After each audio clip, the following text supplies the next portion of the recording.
I grew up in a very small country town in Victoria. I had a very normal, low-key kind of upbringing.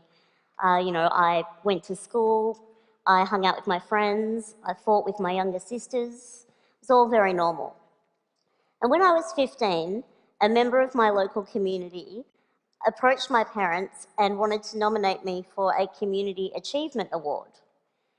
And my parents said, that's really nice, but there's kind of one glaring problem with that. She hasn't actually achieved anything. Yeah. And they were right, I went to school, I got good marks, I had a very low-key after-school job in my mum's hairdressing salon, and I spent a lot of time watching Buffy the Vampire Slayer and Dawson's Creek. Yeah, I know, what a contradiction. But they were right, I wasn't doing anything that was out of the ordinary at all. I wasn't doing anything that could be considered an achievement if you took disability out of the equation.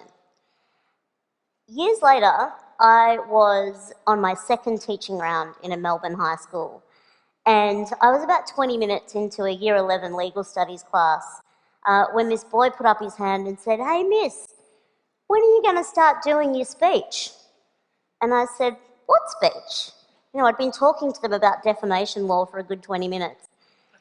And he said, like your motivational speaking. When people in wheelchairs come to school, they usually say, like, inspirational stuff. Yeah. It's usually in the big hall. And that's when it dawned on me. This kid had only ever experienced disabled people as objects of inspiration. We are not, to this kid, and it's not his fault. I mean, that's true for many of us. For lots of us, disabled people are not our teachers or our doctors or our manicurists. We're not real people. We are there to inspire. And in fact, I'm sitting on this stage looking like I do in this wheelchair, and you are probably kind of expecting me to inspire you, right? Yeah. Well, ladies and gentlemen, I'm afraid I'm going to disappoint you dramatically. I'm not here to inspire you. I'm here to tell you that we have been lied to about disability. Yeah, we've been sold the lie that disability is a bad thing. Capital B, capital T. It's a bad thing. And to live with disability makes you exceptional. It's not a bad thing, and it doesn't make you exceptional. And in the past few years, we've been able to propagate this lie even further via social media. You may have seen images like this one: the only disability in life is a bad attitude. Or this one: your excuse is invalid, indeed. Or this one: before you quit, try. Yeah. These are just a couple of examples, but there are a lot of these images out there. You might have seen the one, the little girl with no hands drawing a picture with a pencil held in her mouth. You might have seen a child running on carbon fibre prosthetic legs. And these images, there are lots of them out there. They are what we call inspiration porn. And I use the term porn deliberately because they objectify one group of people for the benefit of another group of people. So in this case, we're objectifying disabled people for the benefit of non-disabled people. The purpose of these images is to inspire you, to motivate you, so that we can look at them and think, well, however bad my life is, it could be worse. I could be that person. But what if you are that person? I've lost count of the number of times that I've been approached by strangers wanting to tell me that they think I'm brave or inspirational. And this was long before my work had any kind of public profile. They were just kind of congratulating me for managing to get up in the morning and remember my own name. And it is objectifying. These images objectify disabled people for the benefit of non-disabled people. They are there so that you can look at them and think that things aren't so bad for you, to put your worries into perspective. And life as a disabled person is actually somewhat difficult. We do overcome some things. But the things that we're overcoming are not the things that you think they are. They are not things to do with our bodies.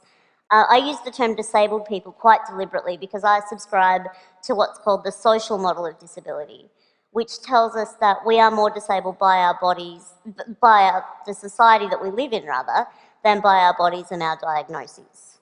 So I've lived in this body a long time. I'm quite fond of it. It does the things that I need it to do, and I've learnt to use it to the best of its capacity, just as you have. And that's the thing about those kids in those pictures as well.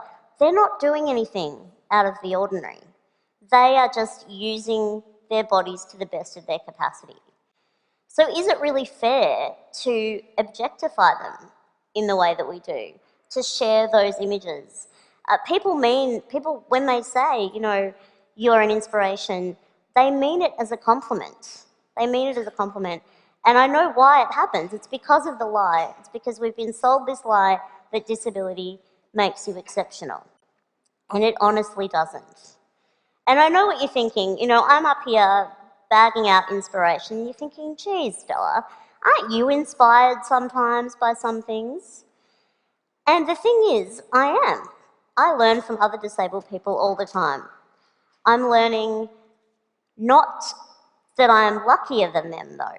I am learning that it's a genius idea to use a pair of barbecue tongs to pick up things that you drop.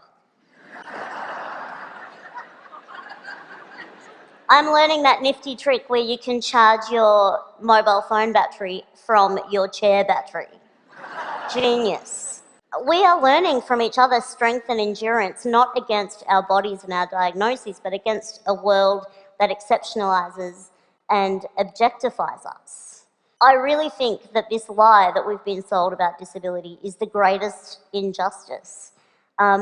It makes life hard for us.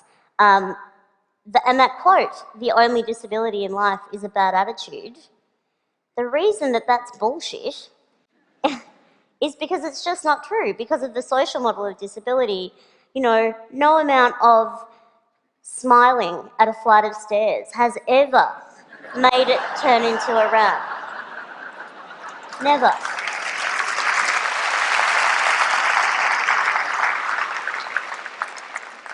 Smiling at a television screen isn't going to make closed captions appear for people who are deaf.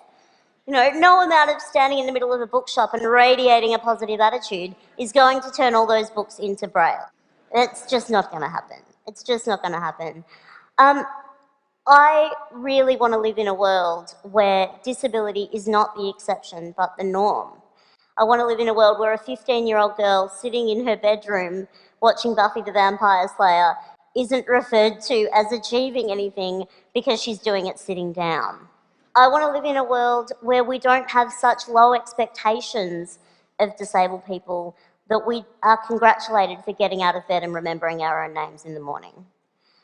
I want to live in a world where we value genuine achievement for disabled people.